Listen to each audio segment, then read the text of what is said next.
হজরত আবু বকর সিদ্দিক রা এর পূর্ণ জীবন ও জীবনধারা। হজরত আবু বকর সিদ্দিক রা ছিলেন ইসলামের প্রথম খলিফা, রসূলুল্লাহ সাল্লাল্লাহু আলাইহি ওয়াসাল্লামের সবচেয়ে ঘনিষ্ঠ বন্ধু ও উম্মতের জন্য এক অনন্য আদর্শ। তার জীবন ছিল ঈমান, ত্যাগ, সত্যবাদিতা ও বিনয়ের এক উজ্জ্বল দৃষ্টান্ত। জন্ম ও শৈশব। হজরত আবু বকর রা মক্কা নগরীতে কুরাইশ বংশে জন্মগ্রহণ করেন।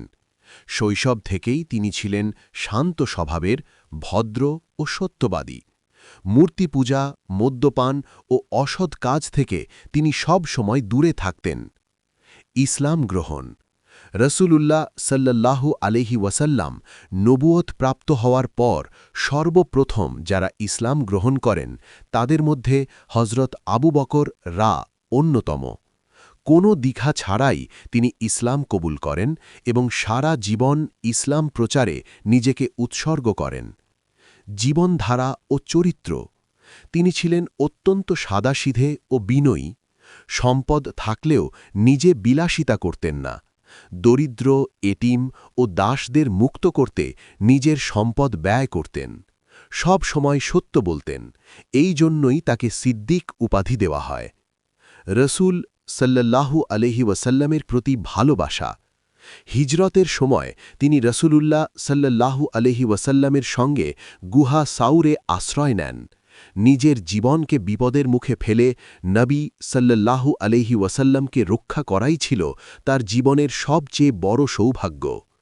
খলিফা হিসেবে জীবন। রসূল সাল্লাল্লাহু আলাইহি ওয়াসাল্লামের ইন্তেকালের পর তিনি ইসলামের প্রথম খলিফা হন। খলিফা হয়েও তার জীবনধারা বদলায়নি। সাধারণ মানুষের মতোই জীবনযাপন, রাষ্ট্রীয় সম্পদের প্রতি ছিল চরম সততা, জাকাত অস্বীকারীদের বিরুদ্ধে দৃঢ় অবস্থান। ইবাদাত ও তাকওয়া। হজরত আবু বকর রা ছিলেন গভীর ঈমানদার। রাতে নামাজ পড়তেন, কুরআন তিলাওয়াত করতেন এবং আল্লাহর ভয় ও ভালোবাসায় চোখের পানি ফেলতেন। ইন্তেকাল। হিজরি ১৩ সনে তিনি ইন্তেকাল করেন। তার জীবন প্রমাণ করে নেতৃত্ব মানে অহংকার নয়, বরং দায়িত্ব ও ত্যাগ। আমাদের জন্য শিক্ষা। হজরত আবু বকর রা আমাদের শেখান সত্যবাদিতা, আল্লাহ ও রসূলের প্রতি নিঃস্বার্থ ভালোবাসা, সাদাসিধে জীবনযাপন, মানুষের সেবা।